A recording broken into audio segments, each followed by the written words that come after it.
Conseil national de transition présente La France libre. Les lundis, mercredis et vendredis, 20h30, 21h30. La France libre.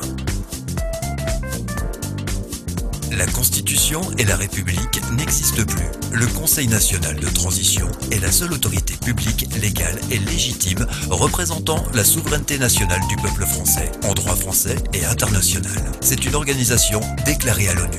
On rappelle, toutes les mesures Covid, y compris les inoculations soi-disant vaccinales, sont des expériences médicales ou scientifiques interdites par le droit international. Il s'agit de crimes contre l'humanité. Toute personne qui vous impose le masque ou vous menace de PV ou de vous licencier pour non-respect d'une mesure Covid commet un crime contre l'humanité. Pour connaître vos droits et les faire valoir, informez-vous. www.conseilnational.fr. Rejoignez gratuitement le CNT sur www.conseilnational.fr.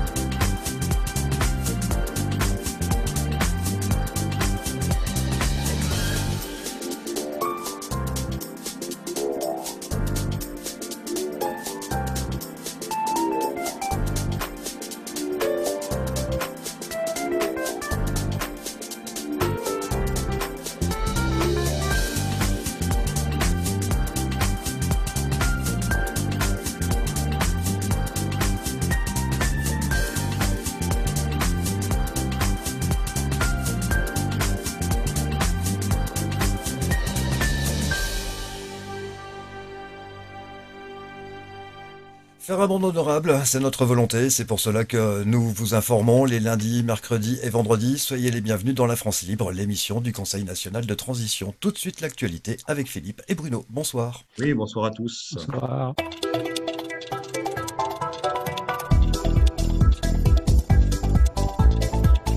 L'actualité aujourd'hui, bien entendu, c'est l'intervention de notre chef de l'État. J'ai envie de dire de notre surveillant-chef, c'est un petit peu plus général, puisqu'on a fait un thème il n'y a pas très longtemps sur la surveillance, la société de surveillance et la surveillance de société. Donc, c'est pas être diffamant que de dire un surveillant-chef, parce que gouvernant, c'est un terme qui est un petit peu galvaudé dans la mesure où doit gouverner celui qui anticipe les situations pour le bien public. C'est ça la bonne gouvernance, c'est anticiper les situations dans le cadre du bien public. Or, ce à quoi nous assistons depuis plus d'un an et demi, c'est une anticipation pour le moins cul par-dessus tête, passez-moi l'expression, et qui bien souvent va à l'encontre de nos intérêts. Donc, ça n'est pas une gouvernance en l'occurrence. Donc, c'est plutôt une société de surveillance qui s'est installée. Et donc, dont le patron tout à fait salarié, hein, va prendre la parole tout à l'heure pour nous expliquer quoi. Qu'est-ce qu'on fait? On prend un pari qui va nous parler du variant Delta, contre lequel il faut se protéger impérativement. On verra bien, sachant que ce variant Delta a fait l'objet d'une plainte de la part du gouvernement indien, qui se plaint déjà que cette origine indienne de ce variant Delta n'est absolument pas prouvée et n'est pas du tout confirmée par le gouvernement indien. Donc voilà, donc c'est un jeu à toi, à moi, je te fais parler, etc. Je parle à la place des autres, c'est compliqué. Donc on va écouter ce qui nous sera dit et puis on va dérouler donc un thème sur le droit dont Sylvain va nous donner le titre tout à l'heure, à l'instant. Mais d'ores et déjà, je voudrais laisser la parole à notre ami Bruno pour tout ce qui concerne les affaires internes du CNT et d'autres choses sur l'actualité, s'il le souhaite, bien évidemment. À toi Bruno. Bonsoir à tous, merci Philippe. Alors moi je vais commencer par un petit peu d'humour. Concernant le discours que Macron va faire ce soir, je vais vous citer tout simplement une pensée de quelqu'un qui était un grand résistant et qui s'appelle Pierre Dac, que vous avez, je pense, connu à l'époque où il parlait sur Radio Londres. Les Français parlent au français. Alors voilà la citation de Pierre Dac. Je ne l'ai pas connu sur Radio Londres, je n'étais pas né, moi. Oui, non plus. Et donc voilà ce que je vais vous citer de Pierre Dac concernant le discours de Macron ce soir.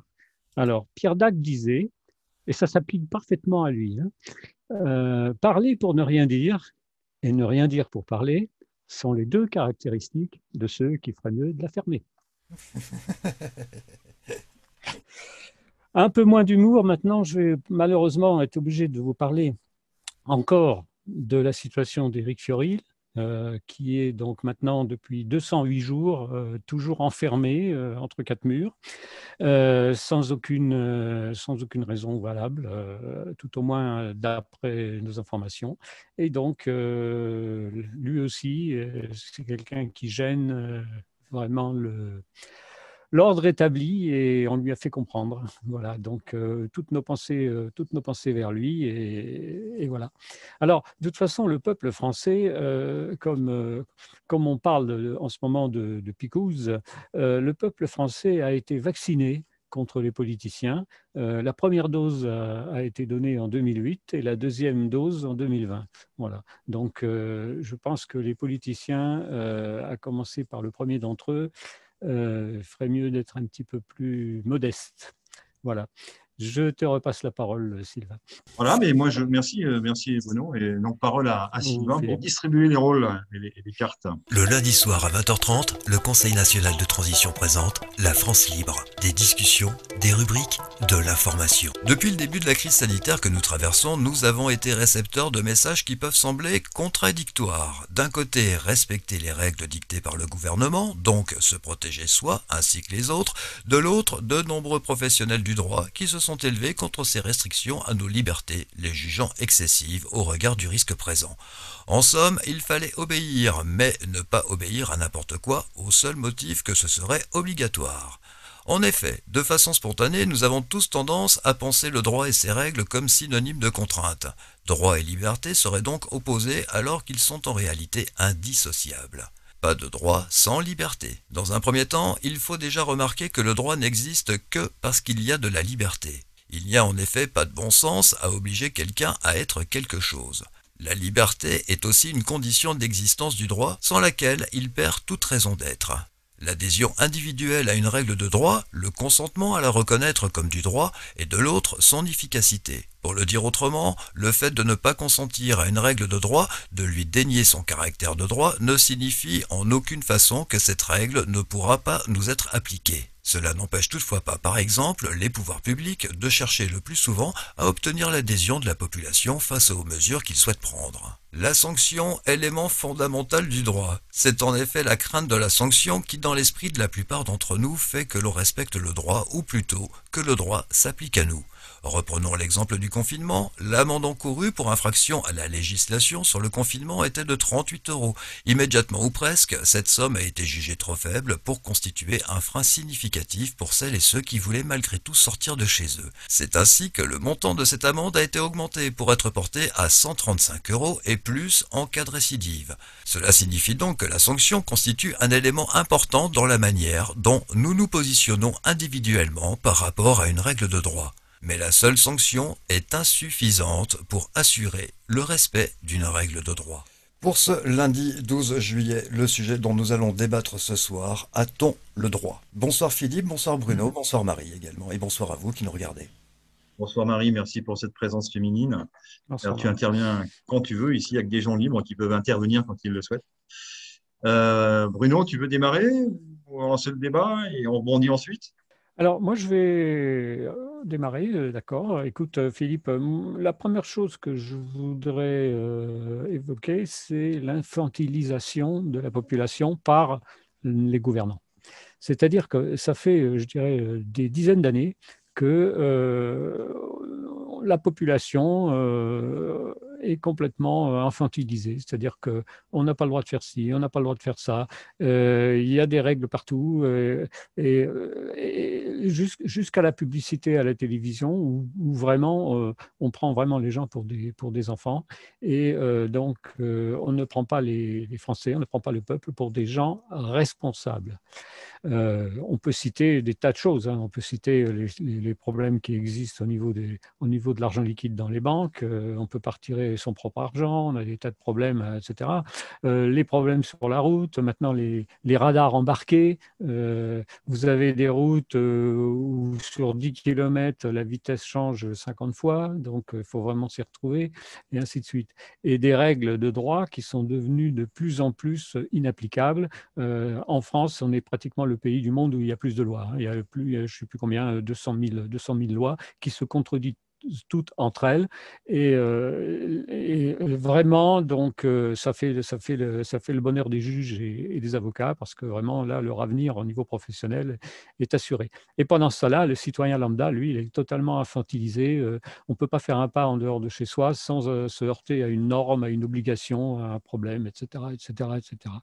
Donc ça, c'est, je dirais, le signe d'une société qui devient de plus en plus tyrannique et de plus en plus dictatoriale. Ça s'est fait en douceur, ça s'est fait petit à petit, mais on arrive à une société qui ressemble de plus en plus à ce qui a été écrit dans 1984 ou dans Le meilleur des mondes. Voilà ce que je voulais dire pour commencer. Maintenant, Philippe, si tu veux rebondir. Ah oui, là, on va essayer de rebondir de façon la plus pertinente possible.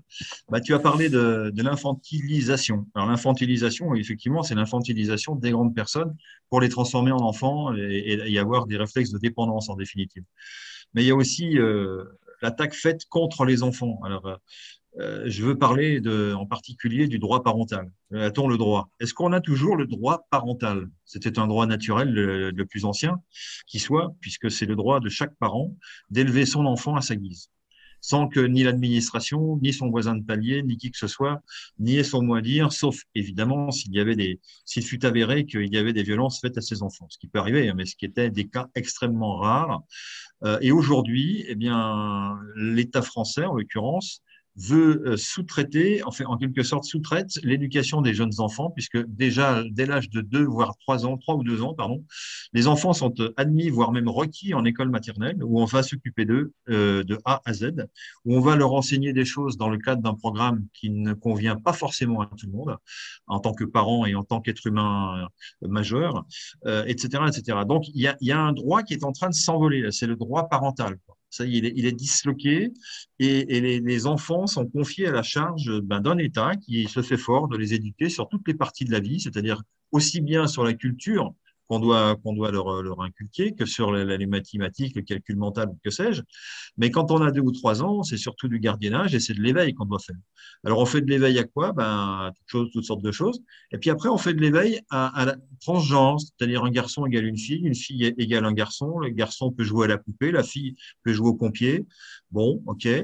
Mais dans quel but tout ça? Donc ça, ce sont des prérogatives que s'arroge le gouvernement. Hein, j'ai déjà dit ce que je pensais tout à l'heure du mot gouvernement. Je préférerais le remplacer par les surveillants en chef, qui sont là pour justement faire appliquer cette société de surveillance ou la surveillance de société, en quelque sorte, thème qu'on a déjà abordé lundi.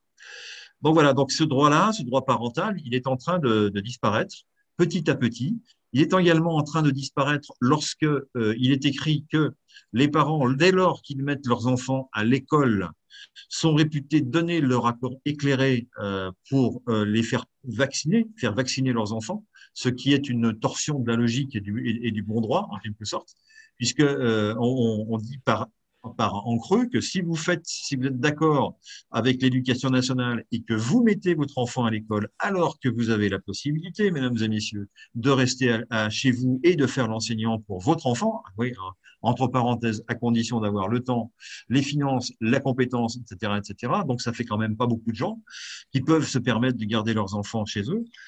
Et alors que nous sommes depuis des années habitués au système scolaire de mettre nos enfants à l'école à 8 heures du matin et les récupérer vers 17 heures. Donc voilà. Donc, ce que je veux dire, c'est que cet accord, ce consentement qui se veut éclairé ne l'est pas en définitive, puisque les parents sont otages d'un système dans lequel on nous a mis depuis 70 ans, à savoir l'enseignement scolaire. Et d'un coup, on leur dit, ben, puisque votre enfant est à l'école, donc il dépend de nous, donc vous avez donné votre accord pour qu'il soit vacciné. Donc là, c'est est-ce que j'ai encore le droit de ne pas être d'accord pour faire vacciner mes enfants et ou me faire vacciner? Alors, la réponse est officiellement oui. Ouf, on a enfin gagné un droit. Ou en tout cas, un qu'on n'a pas encore perdu, c'est celui de dire non à la COUSPI. Mais est-ce que c'est définitif?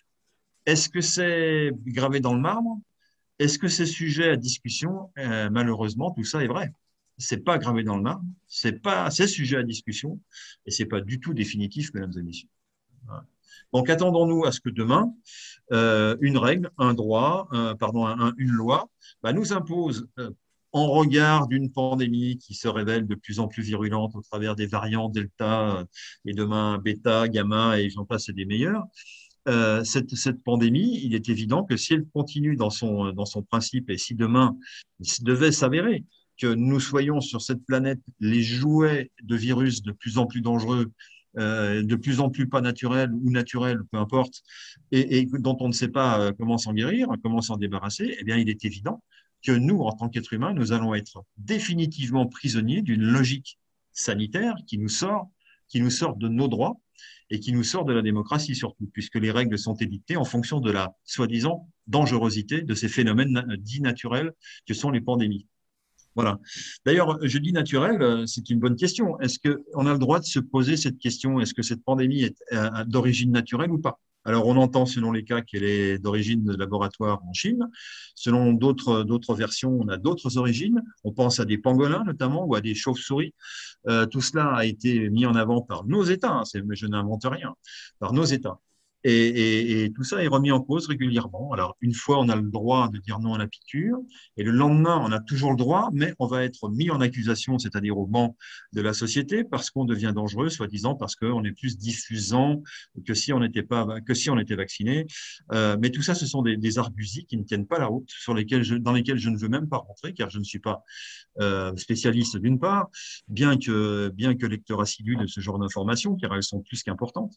Mais je crois que là, en l'occurrence, ce qu'il faut, c'est conserver notre droit à dire non, tout simplement. Dire non, je suis un lecteur éclairé, je suis un connaisseur, on m'a mis en face d'un certain nombre d'informations, mais on ne m'a pas rassuré. Je ne suis pas rassuré sur les effets secondaires de cette opération. Je ne suis pas rassuré sur les effets à long terme. Je ne suis pas rassuré sur un tas de raisons. Donc, mon consentement éclairé, je le donnerai pour d'autres sujets, mais pas sur celui-ci.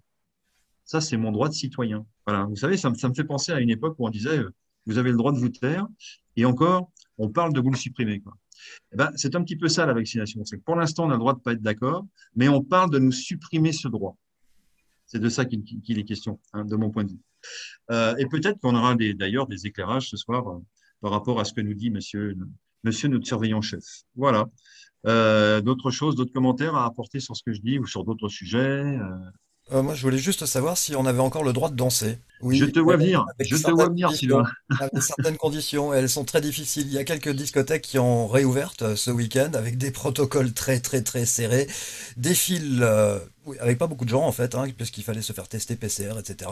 Donc en fait, c'est une catastrophe. Ça ne se passe pas bien, ni pour les clubs, ni pour les clubbeurs. Ça ne se passe pas bien pour tout le monde. Voilà, donc on a vu des manifestations un peu partout. J'ai plus en tête cette manifestation, mais vous allez m'aider.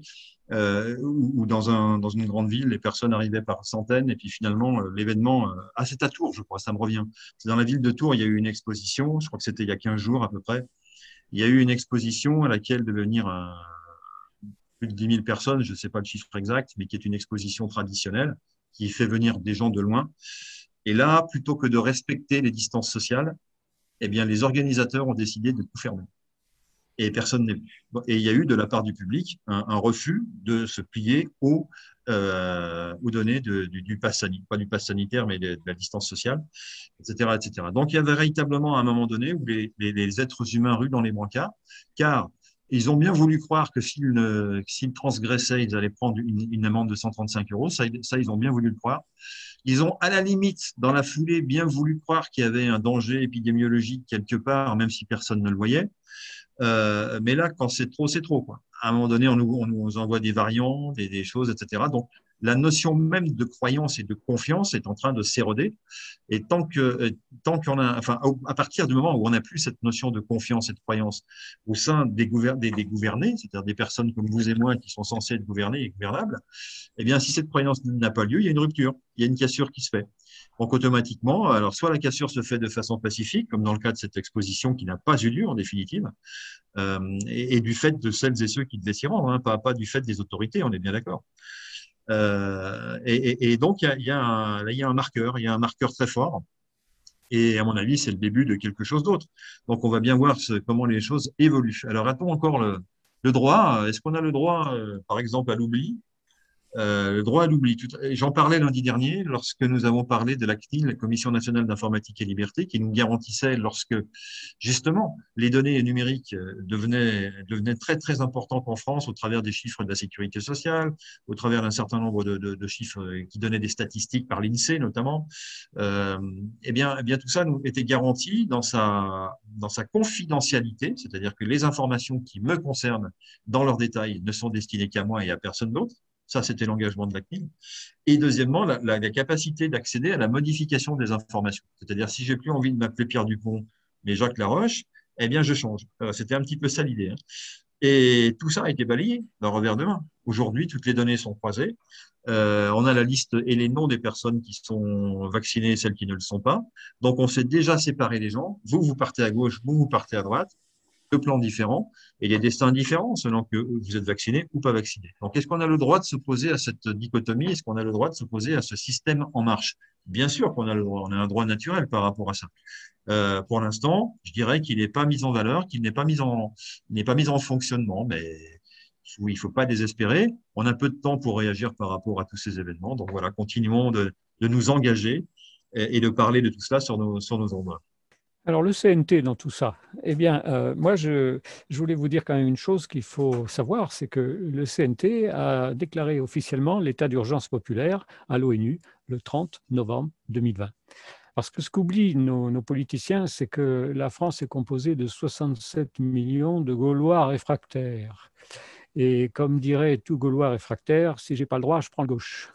Donc, à partir de là, l'urgence populaire a été déclarée. Et la peur et le mensonge, qui sont en fait la raison pour laquelle la population intimidée s'est laissée berner donc, par toutes ces mesures liberticides, la peur et le mensonge eh bien, nous ont bloqués pendant un certain nombre d'années, mais maintenant ça va se terminer parce que la peur va changer de camp.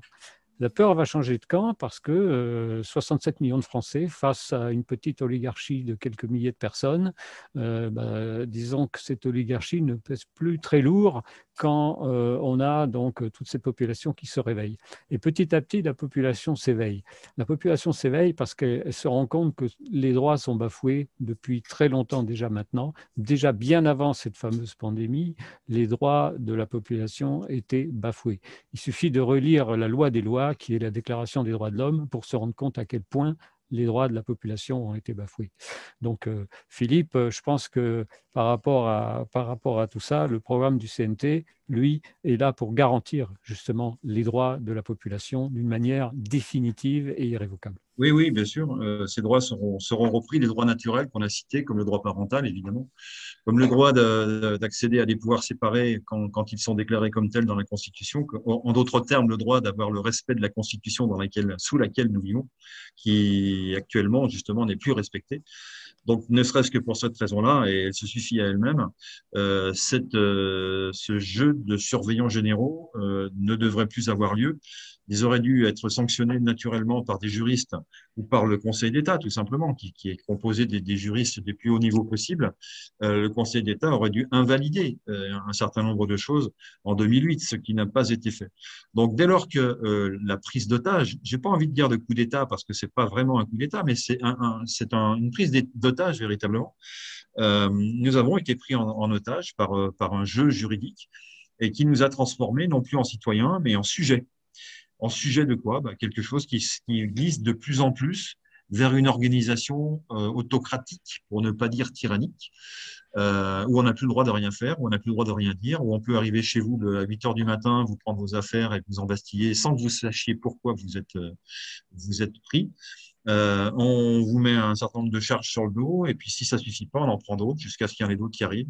Voilà, on vous isole du reste du monde parce que vous avez le mauvais goût de dire ce que nos surveillants chefs n'ont pas envie que nos concitoyens apprennent. Voilà, donc nous en sommes là. Donc le délit d'opinion, oui, oui, oui, oui, il existe, il a été réintroduit en quelque sorte. Délit d'opinion, car ce que nous disons, ça n'est pas simplement de l'opinion, c'est aussi de l'analyse. C'est quelque chose qui peut être mis devant n'importe quel cerveau normalement constitué et normalement orienté dans le bon sens, mais qui a été justement retourné par une propagande, car je vous rappelle que la communication en temps de guerre, et nous sommes en temps de guerre, notre président a su nous le dire, eh bien, cette communication s'appelle la propagande, oui, tout simplement. Donc, la propagande, c'est une série d'idées qu'on vous martèle, qui sont souvent fausses, mais qui deviennent vraies à force de coups de marteau sur le clou, quoi. Alors, elles deviennent vraies pourquoi? Elles deviennent vraies parce que, non pas que les gens deviennent amnésiques par rapport à la vérité, mais simplement, la peur suffit comme vecteur pour transformer une information fausse en information vraie, dès lors que quand je dis on, c'est nous tous individuellement, se rend compte individuellement que si on n'obéit pas à cette idée, on va avoir de sévères déconvenues, quoi. On va avoir des gros problèmes. Donc, on est conduit à obéir. Je ne suis pas de ceux qui pensent que nous sommes moutonniers et que nous allons à l'abattoir selon notre propre volonté. Je ne crois pas ça. Je crois que les gens vont à l'abattoir effectivement, mais parce qu'ils ont peur de faire autrement et de s'échapper du groupe. Voilà, moi je pense que quand on est prisonnier et qu'on est dans un camp de concentration en 1943 ou 1944 et qu'on voit que les cheminées fument, des corps encore à peine finis de brûler, on se doute bien que le destin de chacun d'entre nous, eh ben, c'est de sortir par la cheminée, comme on dit, hein. Mais pour autant, on ne va pas se retourner contre les capots, contre les gardes, contre les chiens policiers, qui sont bien moins nombreux que chacun d'entre nous. Mais nous ne sommes pas entraînés à la guerre, nous ne sommes pas entraînés à la rébellion, nous ne sommes pas entraînés à être traités de la manière dont on est traité. Donc, nous nous laissons conduire à l'abattoir. Voilà ce qui est en train de se passer. Eh bien, moi, je fais cette comparaison, hein, c'est exactement ça, hein, c'est exactement la même chose aujourd'hui. Beaucoup de personnes se rendent compte qu'il y a beaucoup de choses qui ne fonctionnent pas, mais se laissent guider, se laissent aller. Alors, il y a toute une partie de gens qui, à l'inverse, sont d'accord pour dire qu'ils ne comprennent pas tout, mais ils ne savent pas où aller chercher l'information. Voilà. Donc, il y a un certain nombre de personnes aujourd'hui sur Internet ou ailleurs qui font le travail que nous avons fait depuis des années, surtout grâce à Eric Fiori, bien entendu, un travail de découverte, un travail d'information et un travail d'analyse. Donc, tout ça a été fait préalablement. Nous avons, en France en particulier, des personnes tout à fait qualifiées qui procèdent dans la même logique que celle qui a été celle d'Éric Fiori et qui arrivent à des conclusions à peu près similaires. Et compte tenu que le temps a passé et que l'agenda qui nous est proposé arrive à terme, eh bien, ces personnes arrivent avec des urgences. Ils nous disent il faut absolument faire quelque chose. Ben, bien sûr, il aurait fallu faire quelque chose depuis bien avant. Alors, rien n'est perdu. Mais il faut effectivement s'unir, trouver des solutions pour parler ensemble, le même dialogue si possible, éviter de se limiter au constat, aller plus loin dans l'analyse et avancer et faire des propositions et faire des contre-propositions par rapport au type de société qui nous est promis. Voilà ce que je rentre pas plus dans le détail, on en était sur le droit. Aujourd'hui, on est dans le droit tout simplement de récupérer nos droits fondamentaux et essentiels et primitifs, droits naturels comme on dit. Donc, ce droit naturel doit être remis en place, sachant que d'après certains juristes, que je ne vais pas citer ici, il y a déjà bien des années, bien des centaines d'années, que tout a été fait pour que ce droit naturel soit éradiqué, soit remplacé par le droit des puissants, tout simplement, hein, avec ne gérant que l'intérêt des puissants. Voilà. Donc, je renvoie pour ça à des confrères juristes qui sont sur la toile. Voilà ce que je peux dire pour rebondir sur la question que tu m'as posée, Bruno, par rapport à tout ça. Alors moi, je vais juste dire que pour l'information, en description, sous la vidéo, vous trouverez un lien qui vous mènera sur Claude Bunker, qui vous expliquera tous les bienfaits de la vaccination. Alors, j'espère que il y a un peu d'ironie dans cette. Absolument, absolument, absolument. J'ai peut-être pris un ton cynique, j'en suis désolé. C'était ironique. Nous sommes d'accord. Je vais le Nous refaire. sommes d'accord. Tous les bienfaits de la vaccination. Alors, bien sûr que c'est de l'ironie parce que, je veux dire, si on était des conspirationnistes qui sortions dans la nuit avec des masques noirs sur la figure pour pas qu'on voit que nos yeux, etc., ça serait drôle. Mais nous ne sommes évidemment rien de tout ça. Quand je dis nous, c'est nous au sein du CNT, mais nous au sein de toute la dissidence, qui dit à peu près la même chose que nous, car elle s'abreuve aux mêmes sources scientifiques que nous pour parler, bien entendu, du SARS-CoV-2 ou de tout ce qui concerne les picouses qu'on nous promet ou qu'on veut nous administrer. Non, nous ne sommes pas des conspis. Nous sommes simplement des gens qui faisons des études, des gens sérieux, qui s'appuient sur des choses scientifiques. Et là, aujourd'hui, il est évident qu'il y a au moins une dissonance très forte entre des scientifiques réputés, compétents, intelligents, sachants depuis longtemps, et d'autres qui ont surtout la réputation de passer à la télé, si vous me passez l'expression, ou dans les journaux, ou dans les médias mainstream. Ceux-ci ont un discours, les autres en ont un autre. Je dirais que quand il y a de cette façon-là une opposition entre des spécialistes qui ne sont pas d'accord, ce qui peut arriver, hein, moi j'ai pas de, ça ne me choque pas en soi. Je dis simplement que la moindre des choses, c'est de ne pas obliger les gens à opter pour la solution qui est mise en avant, alors que d'autres disent que cette solution n'est pas aboutie, que les tests sur ces matériels ne sont pas terminés et que ça fait d'eux autre chose que des vaccins, mais simplement des expériences médicales. Quand j'entends ça, je me dis, OK, je recule d'un pas. Je recule d'un pas parce que j'ai peur que la fameuse cospi qu'on me propose ne soit plus dangereuse pour les individus que ne l'est réellement le fameux SARS-2, voilà, SARS-CoV-2, pardon. Voilà, c'est aussi simple que ça. Et ce que je dis là, des présentateurs de télévision l'ont déjà dit il n'y a pas très longtemps, hein, donc on peut le redire.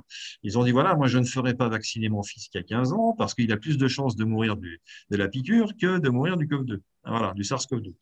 Les choses sont dites, et c'est pas nous qui le disons, ce sont des présentateurs mainstream. Donc dans ce cas-là, quelle est la politique, quelle est la bonne gouvernance? Tout à l'heure, on parlait de gouvernance.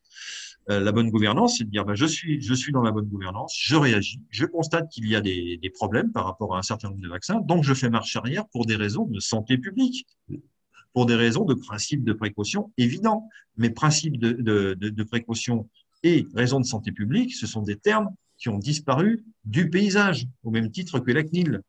Ils ont disparu du paysage parce qu'ils n'arrangent pas ces messieurs, je pense. Hein. Je ne vois que cette solution-là. Hein. Donc aujourd'hui, en tant que citoyen, on n'a qu'un choix, c'est de dire je préfère faire confiance à celles et ceux qui ne parlent pas forcément à la télévision, mais qui ont l'air de dire des choses très intéressantes, et je m'appuie sur eux pour dire la piqûre, non merci. À d'autres s'ils le veulent, mais moi non merci. On ne réclame que ce droit-là. Sans être montré du doigt, évidemment, si on choisit cette option-là, ça va sans dire, car si c'est pour être ostracisé ou mis dans des camps ou autres destins fatidiques, pour celles et ceux qui choisiraient de ne pas être vaccinés, évidemment, là, on rentrerait dans une logique coercitive qui nous rapprocherait très fortement de ce qu'on appelle une tyrannie. Voilà, ça c'est clair, net et précis. Donc j'espère bien que nous n'en sommes pas là et que les personnes vont réagir et que les politiciens vont réagir, car ils sont censés eux-mêmes réagir selon l'air ambiant et voir venir les choses, voir arriver les choses. Qu'est-ce qui va arriver? Voilà, c'est à chacun de faire un peu de politique fiction et de se mettre dans le cas de ce qui peut se passer si on a 75% d'une population qui se fait imposer des choses dont elle n'a pas envie par son gouvernement, qui est censé la représenter dans une démocratie. C'est comme ça que ça se passe. Voilà, donc les choses sont posées, on attend comment les choses vont évoluer. D'ailleurs, le principe de précaution a été inscrit dans la Constitution, hein, je crois que c'était sous Chirac. Donc, c'est un principe qui devrait être appliqué, non pas avec deux poids, deux mesures, il devrait être appliqué en permanence. Et là, évidemment, ce n'est pas le cas du tout.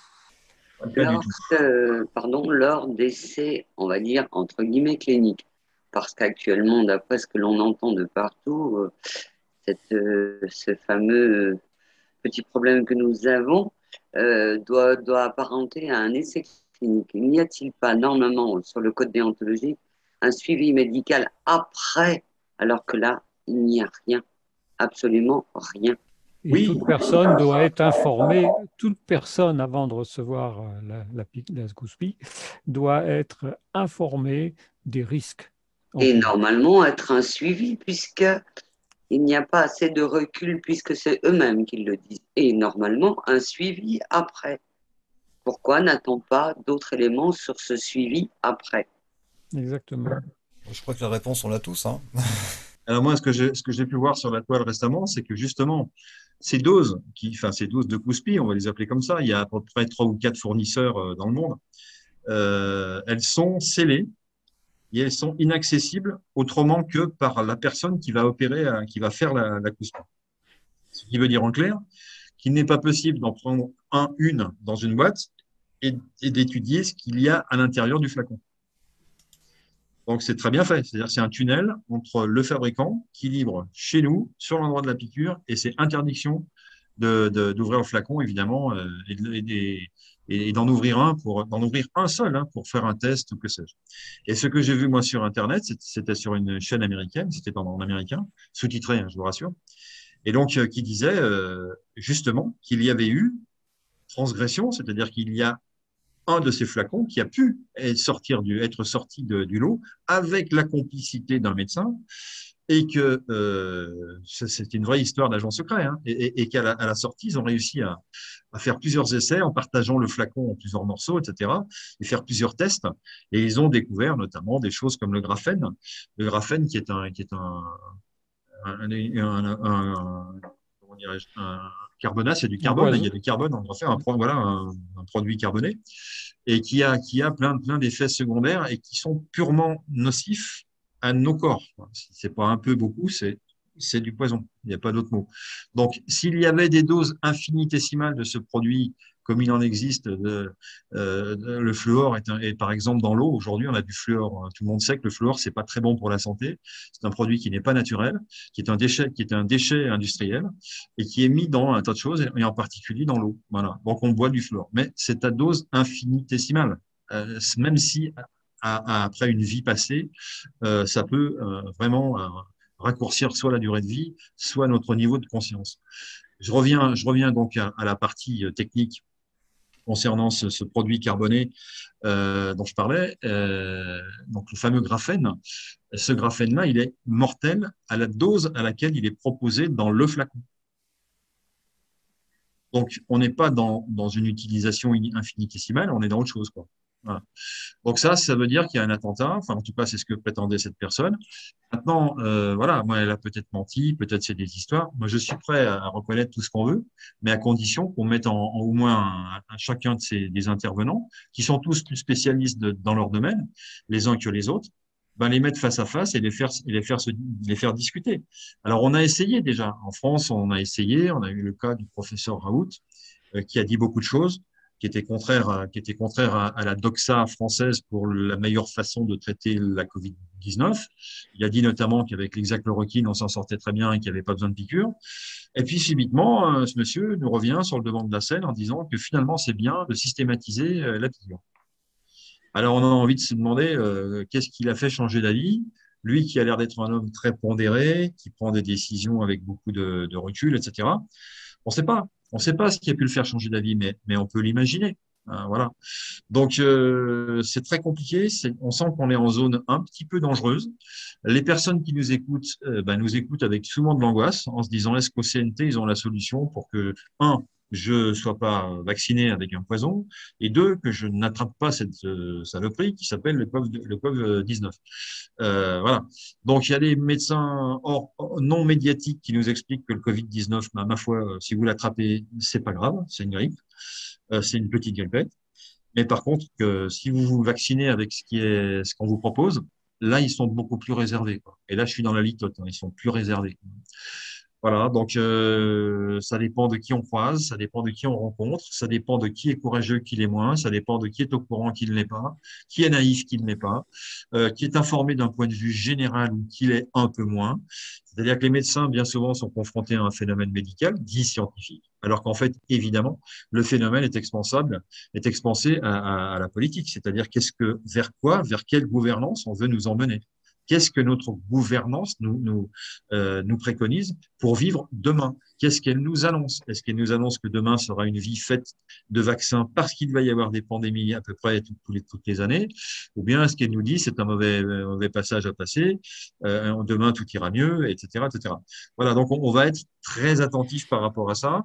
On a le sentiment, en tout cas au CNT, qu'il y a derrière tout ça des plans. Alors effectivement, là, on rentre un peu dans le complotisme dans la mesure où nous échafaudons quelquefois des théories, mais qui sont elles-mêmes appuyées sur des faits sur lesquels je ne veux pas revenir, mais simplement une connaissance, une compétence, un savoir, tout simplement, auquel chacun d'entre nous peut accéder, et je dirais même aujourd'hui doit accéder, car c'est le moment ou jamais pour chacun d'entre nous, c'est-à-dire l'ensemble des citoyens, de se renseigner sur ce que c'est que l'acouspi, qu'est-ce qu'il y a dans le flacon. Parce que s'ils ne se renseignent pas là-dessus, ils se renseigneront sur plus rien du tout après, quoi. Ce sera plus la peine.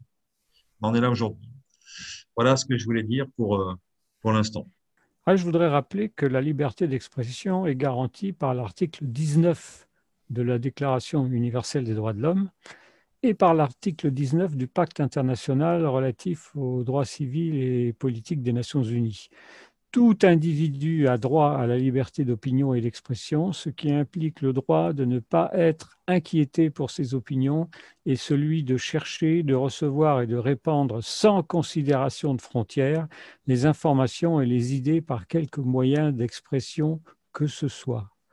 Et donc, c'est une base qui est violée en permanence dans notre pays parce qu'on n'a droit qu'à un seul son de cloche. À partir du moment où on s'éloigne de la pensée unique, je dirais, du politiquement correct, eh bien, on a droit à la censure. On a l'impression de retourner au lycée. On a un surveillant général et on a un censeur. Voilà, on a régressé. On a tous les Français ont 14-15 ans. Voilà, voilà. Et c'est même pire que ça, Bruno, puisque maintenant il y a des brigades qui interviennent sur Internet pour découvrir les opinions des gens de façon à mieux les ficher. Alors, opinion politique, opinion religieuse, opinion sexuelle, évidemment, tout y passe, hein.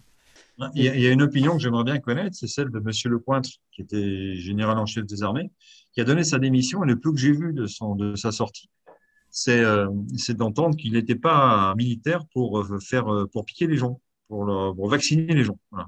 Voilà. Alors, ça m'a paru bizarre parce que pour moi, dès qu'on rentre à l'armée, on est automatiquement vacciné. C'est pratiquement automatique. Moi, j'ai été vacciné quand j'étais appelé, comme tous les appelés à l'époque. Bon. Et là, je comprenais pas pourquoi il disait ça. Et puis, en fait, je me suis dit, mais t'as pas bien réfléchi. En fait, ce monsieur, il est en train de nous dire que, en creux, on lui a demandé, quand je dis on, c'est le surveillant général, hein, lui a demandé de se préparer pour faire en sorte que l'armée contribue à une sorte de vaccination obligatoire pour tout le monde, tous les citoyens et pas seulement les militaires. Alors, dans un premier temps, peut-être pour le personnel dit sensible, c'est-à-dire toutes les personnes qui travaillent dans le milieu médical, notamment dans le milieu de la santé, dont on ne va pas refaire la liste, ils sont aux premières loges pour être validés ou estampillés vaccinables à merci, comme on dit, parce que justement, ils sont dans des métiers de la santé. Et que la moindre des choses, c'est que les personnes qui travaillent dans le métier de la santé, eh bien, soient les premiers vaccinés pour montrer l'exemple, d'une part, et puis pour qu'on puisse vérifier les effets tellement positifs de cette vaccination. Et évidemment, si cette vaccination ne montre pas d'effets positifs, c'est qu'il y a deux solutions. Soit elle est très mauvaise. Et quelle est la deuxième solution qui a déjà été employée il y a presque un siècle en arrière, notamment au moment de la grippe espagnole? Ben, la deuxième solution, c'est qu'on n'a pas assez vacciné. Et oui, parce que soit on a trop vacciné, ça c'est un point de vue, soit on n'a pas assez vacciné, parce que cette épidémie était tellement énorme qu'on a couru derrière au lieu de courir devant, quoi. Euh, voilà, c'est ça qui avait été dit à l'époque. On n'a pas assez vacciné. Et on a fait ce qu'on a pu, mais on a quand même eu, avec la grippe espagnole, je le rappelle à toutes fins utiles, au début des années 19-20, on a eu quand même eu 20 millions de morts. Pas 5, pas 6. 5 millions, c'est ce qui a coûté la vie à l'ensemble des belligérants en Europe. 5 millions de morts suite à l'empoisonnement par le plomb, c'est-à-dire par des balles. Après, la grippe espagnole, c'est 20 millions de morts. Qu'est-ce qui s'est passé? Qu'est-ce qu'il y a eu dans les vaccins qui servaient à soi-disant protéger les troufions américains dans un premier temps contre une maladie qui s'appelait quelque chose comme, allez, on va l'appeler par son vrai nom, hein, le H1N1. Aujourd'hui, c'est ça. On sait que c'est ça. C'était déjà ça à l'époque. Donc voilà. Donc cette logique vaccinale, elle est diabolique. C'est-à-dire qu'on nous fait croire que si on arrête de vacciner, il y aura beaucoup de morts, alors qu'il faut beaucoup vacciner et on s'aperçoit qu'il y a toujours plus de morts. Donc on n'a pas assez vacciné, donc on va vacciner tout le monde. Et au bout du bout, ça finit comment cette affaire? Ben, je laisse conclure chacun d'entre vous, chacun d'entre nous. C'est à chacun d'entre nous de comprendre vers quoi on nous dirige, et aussi de comprendre que si par hasard, mais vraiment par hasard, hein, les gens qui nous surveillent, on va les appeler comme ça, surveiller vraiment dans le sens de nos intérêts. Pourquoi est-ce qu'ils ont besoin de nous rendre picousés de cette façon? Et pourquoi est-ce qu'ils emploient des moyens coercitifs, c'est-à-dire moraux dans un premier temps, qui consistent à dramatiser les choses et à nous culpabiliser vis-à-vis de celles et ceux qui se vaccinent? Pourquoi est-ce qu'ils font ça? Et si c'était dans notre intérêt, vraiment, ils devraient nous laisser le choix. Or, ils ne nous laissent pas le choix. Essayez de réfléchir autour de ces points. C'est très important. C'est là que se trouvent les articulations. C'est là que se trouve l'articulation du système diabolique qui nous est proposé et qui nous envoie les uns et les autres vers des solutions qui sont inconfortables, pour ne pas dire plus. A-t-on le droit? A-t-on le droit de dire qu'il y a 24% de personnes vaccinées? Bien sûr que non, parce qu'on va nous demander nos sources. Voilà. Donc, selon machin. Alors, si vous les avez, donnez-les. Moi, je les ai pas là, sous le nez en tout cas. Il y en a plein Internet. On n'a pas envie de les collecter, enfin de les collecter, pardon. Chacun doit aller chercher ses informations par lui-même. Nous, au sein du CNT, ben, on fait office de revue de presse en quelque sorte. On va chercher les informations, on les collecte, on les compile, on les ingurgite, on les comprend et on les réinjecte dans un argumentaire qui nous permet de nous protéger. De nous protéger de quoi? Ben, nous protéger d'une obligation vaccinale à venir. Parce qu'on va faire jouer le droit autour de tout ça. On va faire jouer notre droit à dire tout simplement non merci. C'est de ça qu'il s'agit. Aujourd'hui, l'urgence, elle est là et pas ailleurs. Après, il y en aura d'autres d'urgence, mais l'urgence prioritaire, c'est ça. A-t-on le droit de dire qu'après 6 mois de COUSPI, la mortalité a grimpé comme 27 années? Voilà, après 6 mois, hein. Ah, excellent. Hmm. Excellent chiffre. Enfin, je me Ça, c'est comprends, des chiffres excellent que vous pour nos pouvez argumentaires. c'est des chiffres que n'importe qui peut aller regarder, hein, sur Internet. Ils sont disponibles. Voilà, voilà. Mais vous avez bien vu le réflexe de cette journaliste qui disait à Monsieur Zemmour, quelles sont vos sources? Et sous-entendu, elle n'avait pas les mêmes que lui. C'est évident. Et si elle n'avait pas les mêmes que lui, pourquoi? C'est ça, donc c'est ça qu'il faut creuser. C'est pas des polémiques scientifico-médicales autour de je ne sais quel virus ou je ne sais quel variant, etc., qui nous emmènent bien souvent très très loin, trop loin sûrement, dans des discussions sans fin, à l'issue desquelles ceux qui ont toujours raison, c'est ceux qui parlent dans le poste. Et ceux qui drainent toujours l'acquiescement, bah voilà, hein, c'est ceux qui parlent dans le poste, c'est pas les gens comme nous. Voilà. Nous, on n'a pas la parole, on nous donne pas de mégaphone, on ne nous donne pas la possibilité de parler, etc. Alors aujourd'hui, l'heure est à un droit auquel je pense, qui est le droit de réunion. C'est le droit d'association. Est-ce qu'il va falloir passer par des collectifs de gens qui sont traditionnellement des lanceurs d'alerte, on va les nommer comme ça, qui sont tous individuellement derrière un micro, ont une chaîne de vidéo, etc., web télé par exemple, mais voilà, qui relèvent des mots, qui relèvent des questionnements, qui arrivent sur des chats. On a l'impression que la Terre entière est avec nous, et quand on fait le décompte, sur le chat, vous avez 20, 30 personnes, quoi, voilà, qui parlent et qui sont actives. C'est très intéressant, mais d'une part, ces personnes sont cachées. On voit nettement qu'elles n'ont pas l'intention de se mettre en avant, même si elles sont d'accord avec tout ce qui se dit. Et puis 30 personnes, c'est pas suffisant. Il faut élargir l'audience, pardonnez-moi. Il faut élargir l'audience. Pour ça, il faut avoir un discours cohérent. Pour ça, il faut avoir avec nous des personnes très spécialisées dans certains domaines, et en particulier médical. Pour ça, il faut être capable d'aller chercher des informations qui ne sont pas forcément encore traduites en français, qui émanent de télévision ou de médias américains.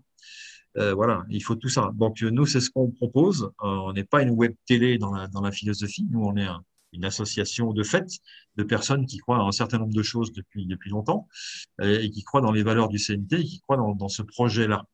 Donc voilà, donc il faut effectivement aller vers le nombre. Il y a beaucoup de gens qui nous suivent, qui nous écoutent, qui regrettent évidemment le départ d'Éric, mais on sait tous pourquoi il est parti maintenant, hein. C'est justement cette remise en cause de la légitimité d'un certain nombre de personnes.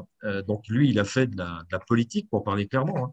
Et il a mis les pieds dans le plat, si je peux m'exprimer ainsi, mais c'est l'idée qui me vient à l'esprit.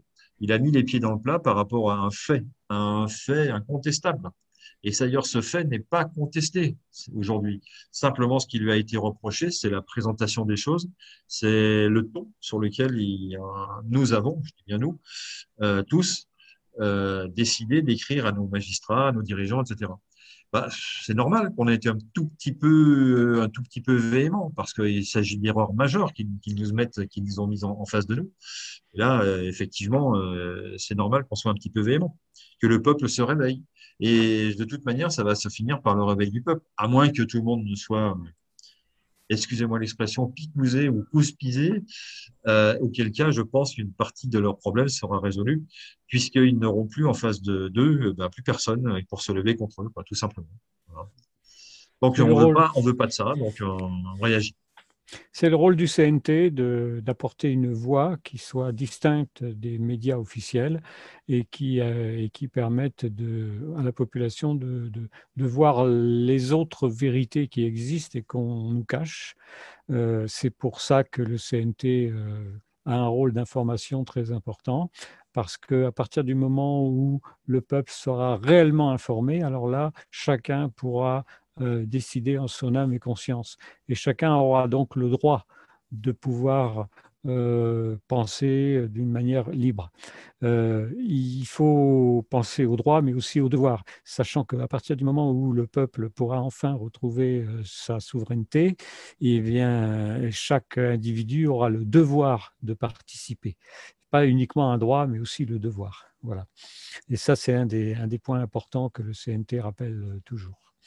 Oui, absolument. Là, le devoir, c'est un devoir civique que tu évoques. Et ce devoir civique, il va être accepté, à mon avis, par la très grande majorité des Français, contrairement à ce qui se passe aujourd'hui. Par exemple, le devoir civique d'aller voter, ça intéresse plus beaucoup de gens aujourd'hui, pour la simple raison qu'ils ont fait le constat, comme nous tous, depuis longtemps, enfin, ou plus ou moins longtemps, que tu votes ou que tu votes pas, ça change pas grand-chose. On avait un humoriste qui disait, si ça servait à quelque chose, il y a longtemps que les politiciens auraient interdit le vote, le droit de vote. Donc, ça sert pas à grand-chose. Alors, c'est une façon de voir les choses. Mais nous, aujourd'hui, voilà, on a fait les mêmes constats, c'est-à-dire que qu'on vote à gauche, à droite, au milieu ou à l'extrême centre, les résultats sont toujours les mêmes. Donc, on a tendance à penser que ce sont les mêmes personnes qui sont dans l'entre-soi, comme on dit, hein, et qui prennent des décisions en dehors de l'Assemblée nationale, et c'est d'ailleurs probablement le cas, dans des associations ou des rassemblements d'individus qui n'ont plus rien à voir avec quelque chose de l'ordre de républicain ou de politique. Donc voilà, la République n'étant plus qu'une façade, de présentation des choses, à laquelle beaucoup de gens sont encore attachés, car la République nous a été vendue, entre guillemets, depuis des années comme l'horizon indépassable de la démocratie. J'avais tendance tout naturellement à faire partie du nombre, hein, et d'ailleurs, je pense pas que ce soit forcément le mot République ou la fonction République qui soit en cause. Ce que le CNT propose, on pourrait l'appeler la République numéro 13, 14, 15, 16. On pourrait la numéroter, car ça pourrait rentrer dans le cadre d'une convention ou voilà, qui soit républicaine. Hein. Il n'y a pas de souci là-dessus. Est républicain tout ce qui a trait au bien public. Voilà. Donc, on ne va pas faire des procès sur les mots. Par contre, les mots démocratie, oui, quand on dit démocratie, c'est le peuple qui commande. Ben oui, mais dans notre gouvernement aujourd'hui, il commande quoi? Il ne commande plus rien. Il ne fait qu'être commandé, mais il ne commande plus. Voilà. Donc, il y a eu des glissements, il y a eu sûrement des institutions qui étaient vertueuses, mais qui n'ont plus été respectées. On parlait tout à l'heure de la suppression de fait de la CNIL qui était vertueuse. On parlait du rôle, enfin, on parle du rôle du Conseil d'État qui a pour fonction de vérifier que les lois sont légales. Eh bien, cette fonction a été totalement éradiquée, enfin, elle a été oubliée, quoi, carrément. Voilà, il y a plus rien n'a été contrôlé. Sont passées des lois qui n'auraient jamais dû passer. Donc, c'est le système qui s'auto-bloque. Grâce probablement à des phénomènes de corruption que je ne maîtrise pas, et qui font qu'à un moment donné, ce sont les intérêts supérieurs de grands argentiers, on va appeler ça comme ça, qui sont les vrais patrons de nos politiciens à qui nous avons confié notre représentation. Et ça, c'était vertueux il y a 2 siècles. Aujourd'hui, le système est arrivé non pas à bout de souffle, mais est arrivé à une forme de perversion telle que aujourd'hui, ce qui se joue, c'est l'avenir, tout simplement, l'avenir de nous en tant que citoyens, l'avenir de nous en tant qu'êtres humains, l'avenir de nous en tant qu'âme sur cette planète. Voilà pour celles et ceux qui sont concernés. Comme disait l'humoriste, le politicien et le pilote de ligne, c'est quoi la différence entre les deux? Oula. Bonne question. Oh là là. La différence, c'est que le pilote de ligne, lui, il n'est pas tout le temps en train de voler. Ouais, Ah, amusant. ouais, ouais, ouais. Coluche, ça, il n'est pas tout le temps en train de voler. Ouais. Alors là, c'est majestueux. Voilà. Mais la question, c'est y a-t-il un pilote dans l'avion? Aujourd'hui, c'est presque ça. Alors oui, on a des pilotes dans l'avion, mais on croit qu'on est parti pour les îles Canaries ou pour les Bahamas. Et en fait, on va dans des coins pas sympas, quoi. Ils ont dévié le trajet de l'avion. Voilà. Et comme sur les nuages, il n'y a pas de flèche, on ne voit pas dans quelle direction on part, c'est compliqué. Aujourd'hui, qu'est-ce qu'on peut faire? Eh ben, avertir, parler, informer, faire passer l'information, s'associer, se réunir, manifester, mais pas physiquement, parce que ça fait partie des droits, ça, hein, qu'on n'a pas évoqué tout à l'heure. Mais le droit à manifester sa colère dans une Droit démocratie, c'est la inaliénable. moindre des choses. Hmm. Hein, on a oublié de citer ça. Ben, on a vu ce que ça donne avec les gilets jaunes, on peut les citer. Hein. On a vu jusqu'où ça les a emmenés, les pauvres. Et surtout, on n'a pas gagné un centime à la pompe à essence. Quoi. Je rappelle que, pour mémoire, que c'était le motif de l'ouverture, en quelque sorte, du bal des Gilets jaunes, c'était le prix de l'essence à la pompe. Voilà, il y a toujours une raison à toutes les révoltes. Mais celle-ci, il y a eu une raison à cette révolte, mais il n'y a plus de révolte au-delà d'une certaine violence d'État.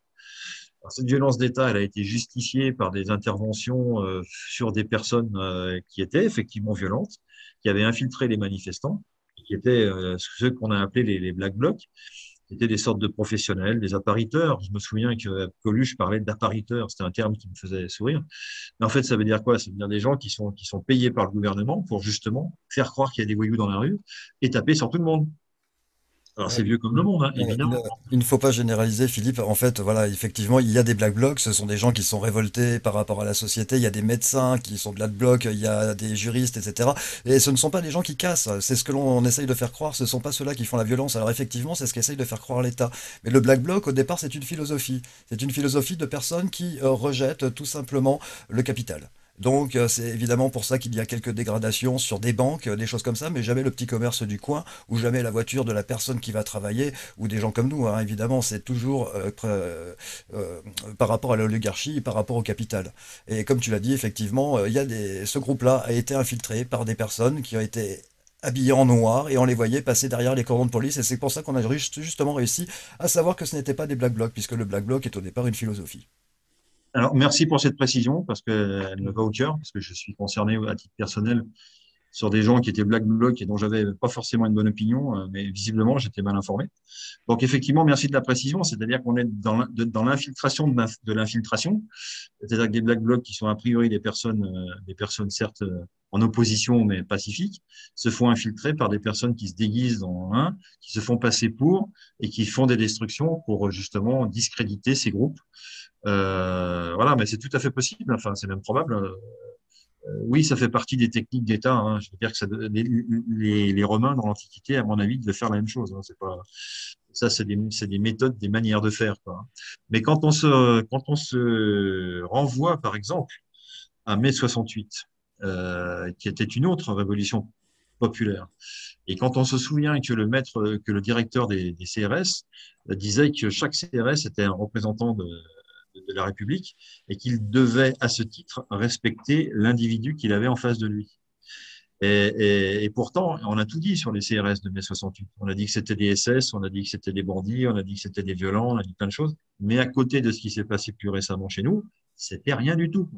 Et il y avait véritablement un contrat moral et un vrai contrat de confiance entre le préfet de Paris qui devait gérer cette crise au mieux sans qu'il n'y ait de mort. Il n'y a pas eu de mort, à ma connaissance, en mai 68. Et sans qu'il y ait de blessés graves, il n'y a pas eu de blessés graves en mai 68. Il y a eu quelques pains dans la figure ou dans les genoux, mais il n'y a pas eu de blessés graves. Enfin, sauf erreur de ma part. Et donc, toujours est-il qu'aujourd'hui, eh ben, on se retrouve dans des solutions avec les Gilets jaunes, où là, on est sur une violence d'État qui est beaucoup plus affirmée, qui s'appuie sur elle-même sur des droits, sur des devoirs et des droits lesquels, ben, les droits, c'est quand on voit qu'il y a comment dirais-je, des minorités qui sont à l'intérieur de groupes qui défilent, à ce moment-là, ça devient un danger et il faut tirer sur tout le monde, sans discernement. Voilà, donc ce type de manipulation, il est assez facile à faire, mais dans un état de droit, il ne se fait pas. Or, nous, il s'est fait.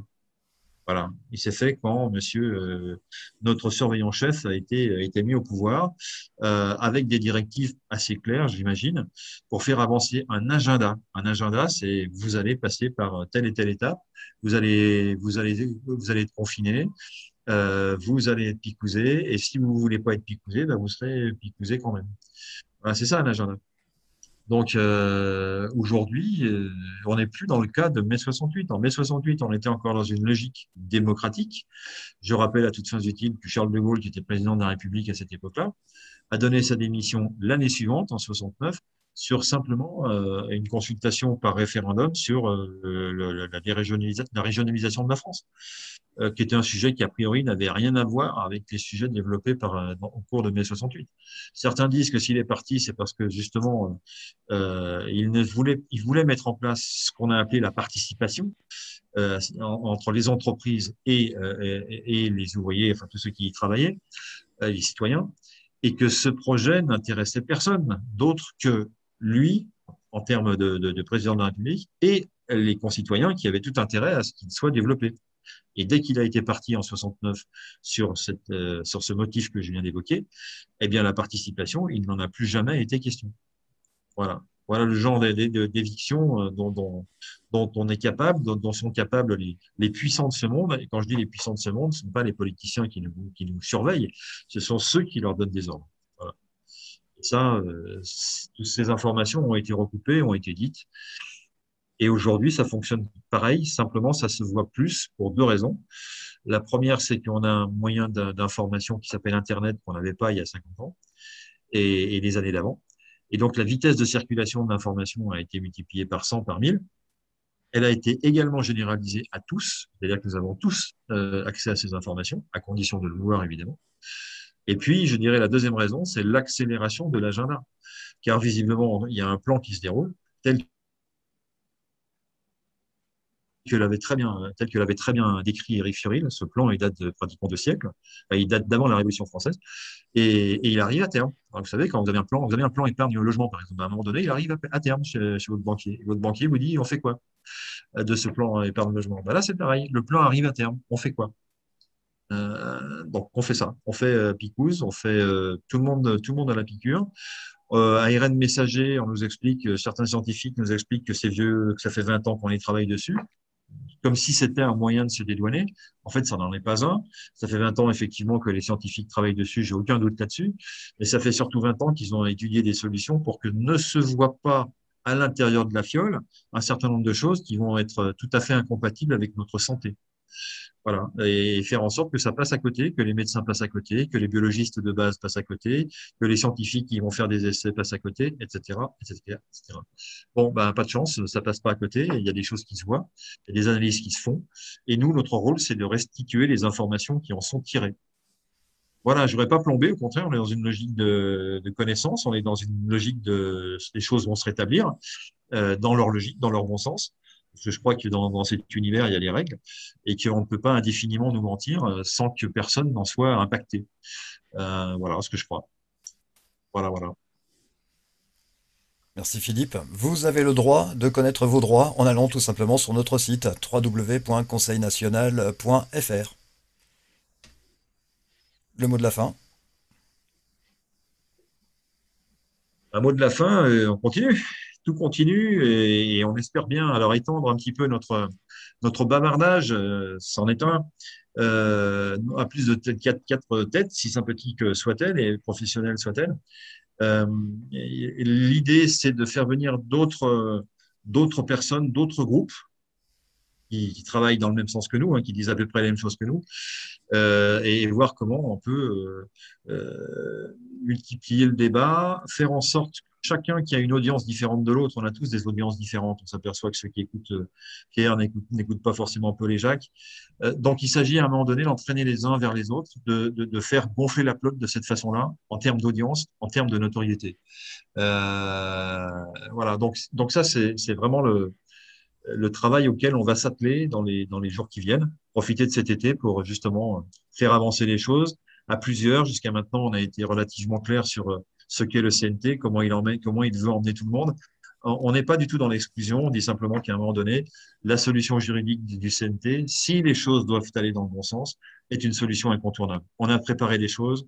On a bossé depuis un certain nombre de semaines sur des organisations internes, sur des organisations lorsque les choses seront en place. Tout ça étant dans un futur, bien entendu, hypothétique. Et on a travaillé également sur des rapprochements. Donc voilà, tout ça est à l'ordre du jour. Donc bientôt, j'espère bien que vous aurez l'occasion de voir d'autres têtes, soit de chez nous, soit des invités de l'extérieur, qui viendront dans ces directs discuter avec nous. Et je pense qu'on va reprendre également, mais là j'empiète un peu sur la prérogative de Sylvain, mais il va me corriger si je me trompe. On va récupérer la capacité à faire du direct qu'on avait perdu pour des raisons techniques et que nous allons, j'espère bien, récupérer, n'est-ce pas Sylvain? Absolument, et ça devrait être fait cette semaine, et pour la prochaine émission d'ailleurs. Prochaine émission qui arrivera mercredi à 20h30. Et d'ailleurs, nous vous souhaitons une excellente soirée. Merci Philippe, merci Bruno, merci Marie. Notre prochaine émission, mercredi 20h30. Bonne soirée à vous. Le Conseil national de transition présente La France libre. Les lundis, mercredis et vendredis, 20h30, 21h30. La France libre. La Constitution et la République n'existent plus. Le Conseil national de transition est la seule autorité publique, légale et légitime représentant la souveraineté nationale du peuple français, en droit français et international. C'est une organisation déclarée à l'ONU. On rappelle, toutes les mesures Covid, y compris les inoculations soi-disant vaccinales, sont des expériences médicales ou scientifiques interdites par le droit international. Il s'agit de crimes contre l'humanité. Toute personne qui vous impose le masque ou vous menace de PV ou de vous licencier pour non-respect d'une mesure Covid commet un crime contre l'humanité. Pour connaître vos droits et les faire valoir, informez-vous www.conseilnational.fr. Rejoignez gratuitement le CNT sur www.conseilnational.fr.